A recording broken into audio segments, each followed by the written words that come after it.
নিউটনের মহাকর্ষের সূত্র ভুল।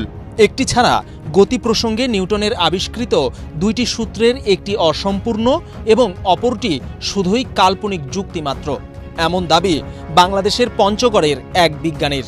এখন প্রশ্ন, তিনি কিভাবে সূত্রগুলো ভুল প্রমাণ করেছেন? নিউটনকে ভুল প্রমাণ করা কে এই পঞ্চগড়ের বিজ্ঞানী? পঞ্চগড়ের তেঁতুলিয়া উপজেলার আজিজনগর গ্রামের এই ব্যক্তির নাম আফসার আলী। পেশায় একজন যন্ত্রবিদ। তার বয়স এখন ৬৫। একসময় কাজ করতেন বাংলাদেশ কৃষি উন্নয়ন কর্পোরেশনে। তার দাবি, নিউটনের মহাকর্ষের সূত্রটি ভুল। শুধু তাই নয়, বিশ্ববিখ্যাত ওই বিজ্ঞানের গতির ৩টি সূত্রের মধ্যে শুধু দ্বিতীয়টি পরিপূর্ণভাবে সঠিক, আর প্রথমটি সঠিক হলেও অসম্পূর্ণ, এবং দ্বিতীয় সূত্র কাল্পনিক যুক্তি ছাড়া আর কিছুই নয়। খরচবিহীন ইঞ্জিন আবিষ্কার করতে গিয়ে নিউটনের সূত্রগুলো ভুল বলে দাবি করেছেন আফসার আলী। আমি বহুদিন যাবৎ এই চিন্তা করতেছিলাম যে জ্বালানি ছাড়া, অর্থাৎ তাপ শক্তি ছাড়া, বিদ্যুৎ ছাড়া যেন বিনা খরচে এরকম ইঞ্জিন চালানো যায়। এই ব্যাপারে আমি গবেষণা শুরু করি। এক পর্যায়ে এই গবেষণা নিয়ে আমি বিভিন্ন প্রতিষ্ঠানে যাই। বান্ডেল থাকলে প্রতি সেনমানিতে টাকা বাঁচবে। বিকাশ সেনমানি বান্ডেল কিনে জিতুন প্রতি লেনদেনে।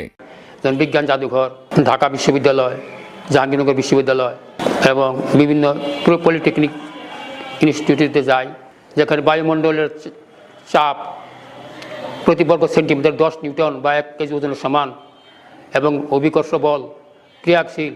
সেখানে আপনার এই জ্বালানি ছাড়া বা বিদ্যুৎ ছাড়া বা অন্য কোনো শক্তি ছাড়া ইঞ্জিন চলবে, এটা কাল্পনিক।